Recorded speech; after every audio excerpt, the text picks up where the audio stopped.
What is going on, everybody? It is Frankie here, and welcome to my 2023 NFL Week 10 predictions. Can you believe it? We are already in double digits in terms of weeks for the NFL season. It is a very exciting time. A lot to get to. Let's get right into the predictions. Panthers, Bears, who gives a crap? Colts and Patriots. This game also sucks. Not as bad as Panthers, Bears, but yeah, sorry, Germany. If you thought that yesterday's game is what you are normally going to get, two great teams, no. That's an outlier. Ask England. Most of the games you're going to get are going to be this.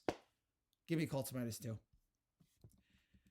The Houston Texans and the Cincinnati Bengals. The Bengals are 8-point favorites. How about these Houston Texans, folks? Nobody thought that this team was going to be 4-4 at this point in the season. But credit to C.J. Stroud, credit to that entire Texans team. Stroud, especially yesterday, 470 yards, a rookie record, 5 touchdown passes, including an excellent final minute drive to beat Tampa Bay. You know, we thought at the beginning of the year that Houston and Arizona were going to be the worst teams in the league. Arizona has been just as bad as we thought they would be, but Houston has been far better. Credit to that team and credit to the entire organization for the way they've been able to play and be so much more competitive than we thought. But problem with Houston, they are running into a Cincinnati Bengals freight train right now. They're heading into Cincinnati and they are taking on a flying Bengals team, making up for all of the terrible September they've had, and they've been rolling here in October and now November. Joe Burrow, welcome back to the MVP conversation here. I think he's back in the top 5. I don't think he's ahead of Mahomes or Hurts, but he's been stellar. 2 great performances in a row. Yesterday, 31 for 44, 348 yards, 2 touchdowns. That is 4 straight wins here for the Cincinnati Bengals. Their offense looks so much better, so much more crisp. The tight ends for Cincinnati has been a criticism. Not yesterday. 10 catches for 101 yards and 2 touchdowns from Smith, Sample, and Hudson combined. So credit to them on that. And I just think while I would love it if this game turned out to be a high-scoring game just like Houston and Tampa Bay was yesterday, at the end of the day, I just think Cincinnati's offense is just on another level than Houston, and I think that will carry them into a win here at home. Give me the Bengals -8 to slow down the Houston Texans. The New Orleans Saints and the Minnesota Vikings. The Saints are 2.5-point favorites. Saints won the turnover battle 5-0 and somehow only won by 7. That should not be the case. The Saints offense left a lot of points on the board today, but they did get the win, so I don't want to crap on them too much. Defense played really stellar here in this game. Again, 5 turnovers against Chicago. They have forced a turnover in every game this season. So that is they're really carrying this team here. But a nice win for the New Orleans. Minnesota, I'll credit them. That was a gutsy win. Joshua Dobbs, what a great story that was, pulling that off with the last-minute drive there against Atlanta. But I don't think, as much as this is a fun story, watching what Joshua Dobbs did, and boy, I'm sure he won over the entire locker room the way he performed today. That was some special stuff. I don't think it's going to last. And I know the Vikings are at home in this case, but I just think the Saints defense is on another level here than what Atlanta is able to produce. So I think the Saints win this one here. They get to Dobbs a little bit, and the Saints win this one by at least, I'll say 10, but the line's 2.5, but I'll say the Saints win this one comfortably. Give me the Saints -2.5. The Green Bay Packers and the Pittsburgh Steelers. The Steelers are 3-point favorites at home. Green Bay got the win over the Rams, but I'm still not a big believer in this team. Pittsburgh, this is the weirdest team. We were wondering, or maybe I was, who is the Vikings of this team? It is a team that is the Vikings of this year. And that is a team that is way better than their record says, or that is way worse than their record says they are. And that looks like it is the Steelers. Look at the stats here. This is the 4th time this season the Steelers have won a game despite trailing after all 3 quarters. They're the only team in the NFL that still hasn't outgained an opponent this year. They're the 34th team in the NFL history to be outgained in their first 8 games. And they're the only one in that group that has a winning record. Of those 33, only one ended the season with a winning record, and that is the 2022 Steelers. So that is incredible to think about. I don't know how the Steelers I don't know how Kenny Pickett is able to pull off these wins when there's no reason for them to be able to pull this off. But Deontay Johnson, somehow got the win there yesterday or on Thursday night, beating the Titans 20-16. Somehow this team pulls off ugly wins. They're 5-3. I don't know how they do it. And you know what? I'm going to take them to win this game. It's going to be another ugly performance. It's going to be another horrendous outing by that offense. But the defense is going to carry them here in this spot. And I think they're going to get to Jordan Love. Give me the Steelers at -3 to go to 6-3. Somehow, the ugliest 6-3 in history. Give me the Steelers -3. The Tennessee Titans and the Tampa Bay Buccaneers. The Buccaneers are a point favorite.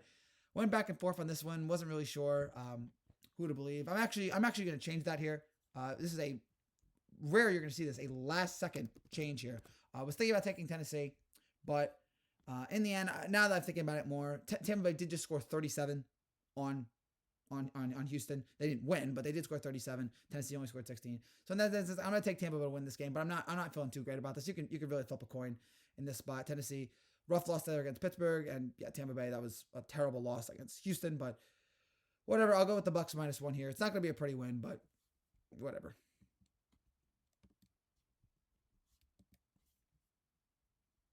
The San Francisco 49ers and the Jacksonville Jaguars. The Niners are 3-point favorites, and both of these teams coming off a bye. So that should be fun. Both of these teams well rested, ready to go. San Francisco, the bye came at just the right time. This team had lost 3 in a row. They had a lot of issues. Their offense was struggling. Brock Purdy, it looked like the clock had struck midnight on him. 2 interceptions against Cincinnati in the last game. Lost a fumble in the second half. Just a rough game. And yes, they've been missing some players due to injuries. They've gone from 5-0 and probably the best team in the league to now 5-3, and the sky is falling, and it looks like. Now, they did get Chase Young, and that was huge. Huge addition for them. And that makes their defense even scarier than it already was. Jacksonville, on the other hand, they're coming off a bye. 6-2 for the first time since 1999. Ugly win against Jacksonville, but they got it done. Solid performance out of them. So now they're going to be at home, but I still think, despite all the talent that Jacksonville has at their disposal, San Francisco is better. I don't think Purdy... I don't know who's the real Brock Purdy. I thought I knew who the real Brock Purdy was, and now it's like, will the real Brock Purdy please stand up? In this instance, I'm going to roll with San Francisco. I'm going to say, I don't think we're going to see great Brock Purdy, but it's going to be good enough Brock Purdy, and the rest of the team will be able to carry him in this spot. It's going to be a fun, exciting game. Both of these teams buy. I think this has potential to be the best game of the weekend with both these teams well rested, ready to go. But I say in this instance, the Niners get the win on the road and get back on the winning ways. Give me the Niners -3. The Cleveland Browns and the Baltimore Ravens. The Ravens are 5.5-point favorites. Cleveland with a shutout over the Arizona Cardinals.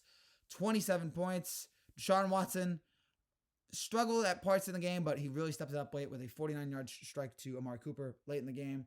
That was impressive. So he's got some time. I mean, look, the Deshaun thing, it's a mess at times. Missed the last 4 games with a rotator cuff strain or whatever the heck it was. But he rested up, played better here in this game, at least near the end. Got them the win, and now the Browns are in potential to maybe make a run here towards a playoff spot. And also credit to the defense, who, yes, I know it's Arizona. I know they're an awful team, but first shutout since 2007, which is crazy to think that's been that long for the Browns to get a shutout. So that was an impressive performance there. And then Baltimore. I mean, what can you say about this team? What an incredible job they've done. They have now, to me, put themselves in championship contention talks. I don't know if that makes sense. They have made the case to be one of the 4 or 5 best teams in the NFL. This kind of performance made me really think of them as legitimate contenders to Kansas City, San Francisco, and Philadelphia. Their defense, unreal. 14 points a game. They lead the NFL in fewest points allowed. Best mark in that category in the first 9 weeks since 2000, that unbelievable 2000s Ravens defense. This just looks like a great team, especially on defense. Gus Edwards with a great day today, 2 touchdowns. And he's had, 6 touchdowns in his last 3 games. He's really stepped up. Lamar's been really good. Even though Lamar's not scoring a lot of touchdowns, he's doing a lot of great things. Despite the fact sometimes, he fumbles the ball a little too much. But, he's making a lot of big plays, a lot of good decisions on his part. And he's getting the Ravens the wins here. So this is going to be a great game or a fun battle, AFC North matchup. But in the end, the Ravens at home, 5.5. And I think Lamar and his team will... Lamar and his team, of course. It's the entire team. What am I saying? Lamar and company will get the win and will dominate, and the defense will really put pressure on Deshaun. Give me the Ravens -5.5 to get the win at home over Cleveland. The Atlanta Falcons and the Arizona Cardinals. The Falcons are 2.5-point favorites. I don't know how Atlanta lost that game. That was inexplicable to me. I mean, that should be a real wake-up call to Atlanta. Arizona might be the worst team in the league, and you're only a 2.5-point favorite. That should be a real wake up. I am this close to writing off the Falcons for the rest of the year, but I'm still going to give him a shot. Heineke at least looked good, I thought, in his first start. I know he had a bad interception, but he still had 21 for 38, 268 yards, touchdown. Look, to me, he earned the right to at least start again, but the defense just folded at the end of that game and let Minnesota run right down the field and Joshua Dobbs right down the field to get the win. So Not the prettiest win there, but they are going up against Arizona, who just got shut out. So I can't imagine it's going to be that much worse here in the spot. Give me the Falcons -2.5 on the road to beat Arizona. The New York Giants and the Dallas Cowboys. Okay. All right. Gotta stop.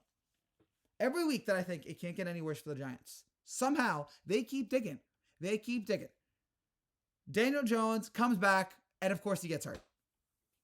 Tears his ACL. Probably the end of Daniel Jones as a New York Giant. I mean, he'll be on the roster next year, but I think that's going to be it. They're going to get a top 5 draft pick. They might as well use it on a quarterback. Tyrod's out. We go to Tommy DeVito, who the Giants don't want him to throw.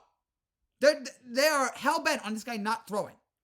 So it is such a disaster. The defense is bad. Everything about this team right now is awful. It has been such a mind-numbingly horrendous season. I cannot believe it's been this bad for this team. And I know there's been injuries, but even then, they should be better than this.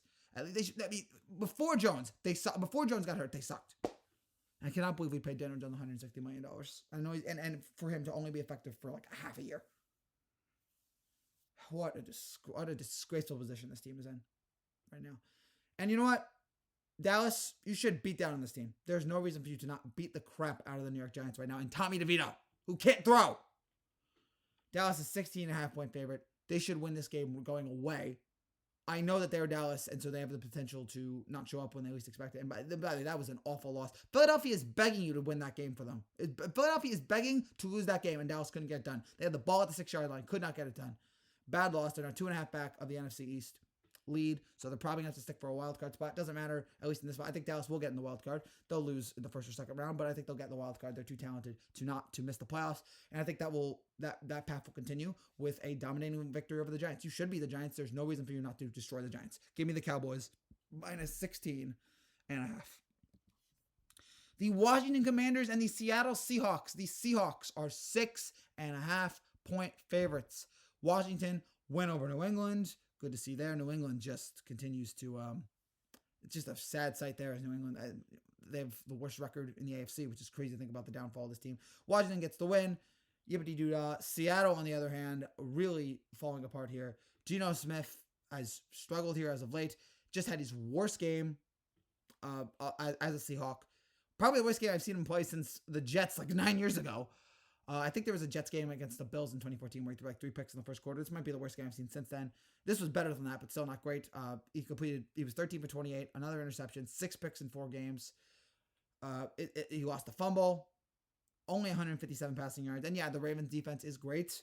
So maybe that's something you can say. Like, Washington defense is not that. So if you're the Ravens, you'll sit there and go, all right. Or if you're the Seahawks, you'll sit there and go, okay, we got beat down by the best defense in football. Maybe you'll take that as a moral victory or something. I don't know. You scored 3 points against the worst defense, or the best defense in football.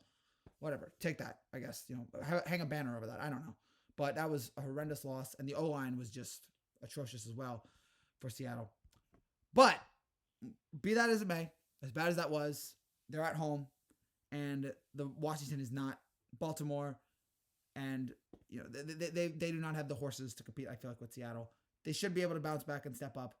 And yes, Geno has not been as good, but he's going to be better in this spot. Give me the Seattle -6.5 to beat up on Washington. The Denver Broncos and the Buffalo Bills. The Bills are 8.5-point favorites. Denver coming off a bye, a stunning upset of the Kansas City Chiefs. The Bills, on the other hand, coming off a rough loss against Cincinnati in which their offense is totally out of sync.